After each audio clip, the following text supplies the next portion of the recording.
tentang kisah ilmu Asma Sirul Gaib.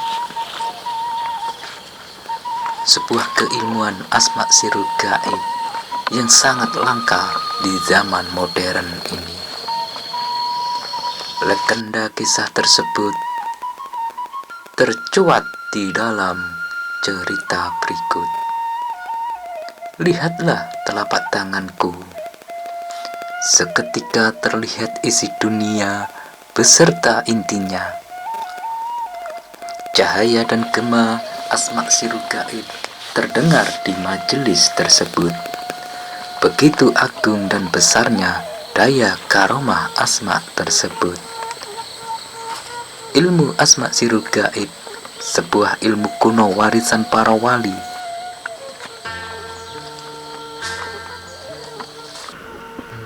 yang dapat diharapkan bagi seseorang yang mengamalkan keilmuannya. Sebelum mengamalkan ilmu tersebut, hendaklah bersuci diri. Dalam artian, jangan menyalahgunakan kesucian Asma Sirul Gaib dengan hal-hal yang negatif, dan gunakanlah dengan penuh keyakinan bahwasannya ilmu Asma Sirul Gaib ini hanyalah sebagai wasilah perantara akan hajat Anda,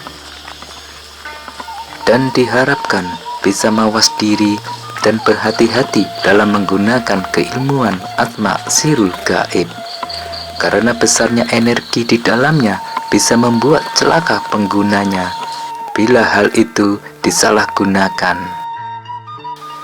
Energi di dalamnya dihuni para khodam malaikat penjaga, para khorin-khorin pendamping yang mengelilingi pemilik Asma Sirul Gaib tersebut. Dan tentunya para penunggu khodam tersebut bertakwa pada ilahi Robbi. Khodam malaikat yang suci akan meninggalkan pemilik ilmu ini bila melenceng dari ajaran agama. Untuk itu, para khodam ilmu Asma Sirul Gaib tidak suka pada pengamal yang hanya setengah-setengah dalam menggunakan dan mengamalkannya, maupun yang hanya dibuat main-main, serta tidak suka mengabaikan hak-hak Allah dan makhluknya. Karena besarnya kandungan energi Asma Sirul Gaib, maka dari itu hati-hati, senjata bisa makan tuan. Keilmuan ini pernah diriwayatkan dari salah seorang ulama dan wali Allah yang terkemuka pada zamannya. Di dalam sebuah narasi diceritakan, suatu ketika beliau, seorang alim wali Allah tersebut, ditanya oleh salah seorang muridnya yang penasaran tentang isi dunia. "Wahai guru yang kami muliakan, bolehkah abdi mengajukan satu pertanyaan yang selama ini mengganggu pikiran dan hati kami dan membuat berjuta penasaran dalam qalbu abdi?" Tanya salah seorang murid di kala sela-sela pembelajaran di sebuah majelis. Dengan senyum yang menyejukkan, memandang penuh arti si murid yang ada di depannya tersebut, dengan lembut dan penuh kasih sayang, sang guru berkata, "Kalian semua yang berkumpul di dalam majelisku, di dalam kajian rohani dan di dalam mutiara yang terpendam di antara kalian, ketahuilah," ucap sang guru sambil memandang sekeliling majelis, yang di situ berkumpul para murid-muridnya yang kelak menjadi penerus keilmuan sang guru tersebut. Dikatakan mutiara terpendam ada salah seorang muridnya nanti yang akan menjadi ulama dan wali Allah yang terkenal dan termasyhur. Seketika suasana hening di sekitar majelis.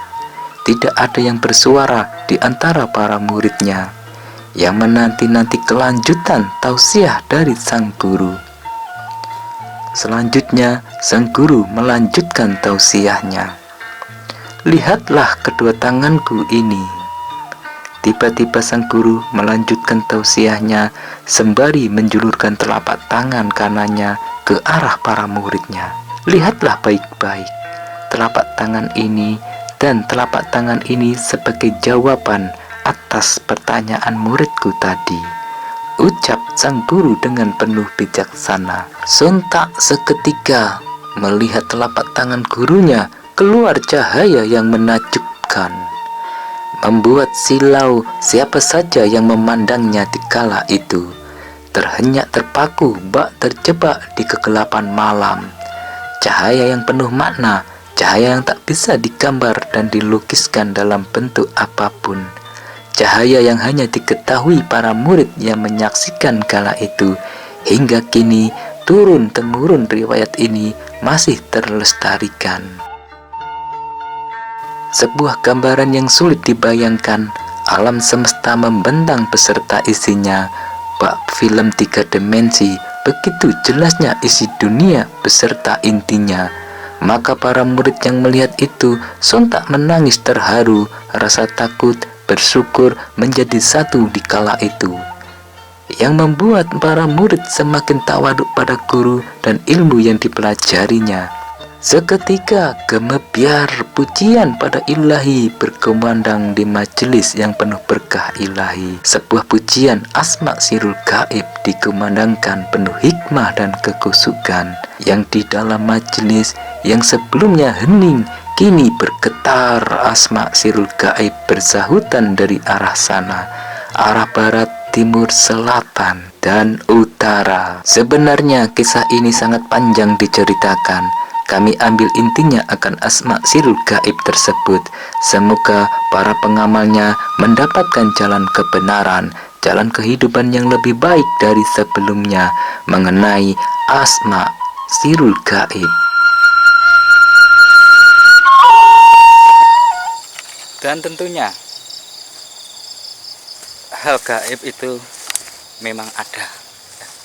Ini maghrib sebentar lagi lah, mungkin 10 menitan para sahabat. 10 menitan mungkin sudah adzan maghrib menggema. Ini kita telusuri di perkebunan ya. Kita sambil berjalan, sambil kita ngobrol, dan sambil kita tukar pikiran. Oke. Kenapa banyak orang gagal dalam mempelajari ilmu? Keinginannya terlalu tinggi.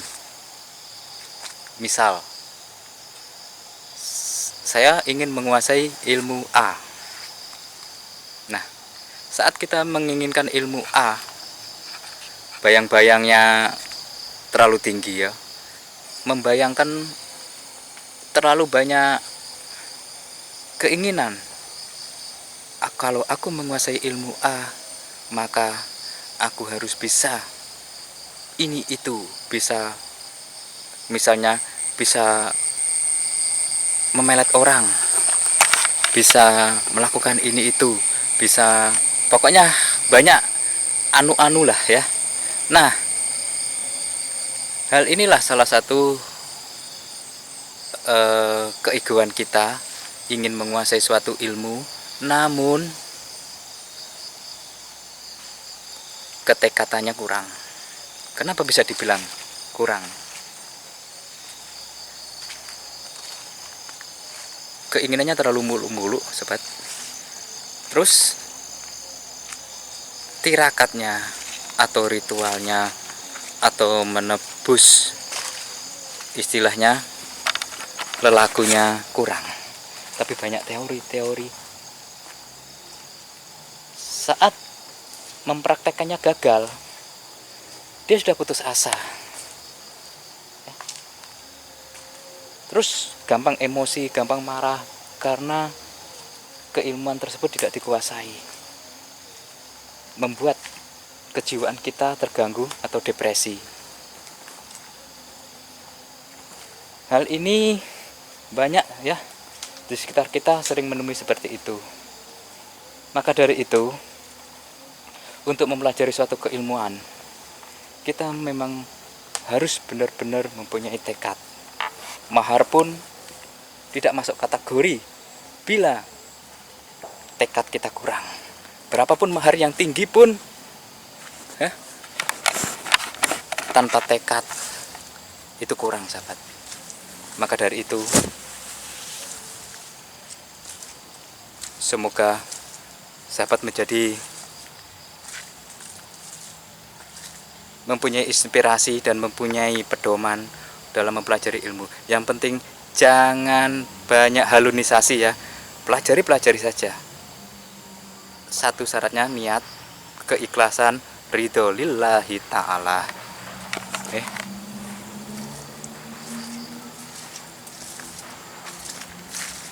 Cukup itu saja dari saya, semoga berkah. Yang penting niat.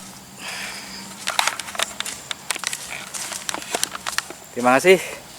Assalamualaikum warahmatullahi wabarakatuh.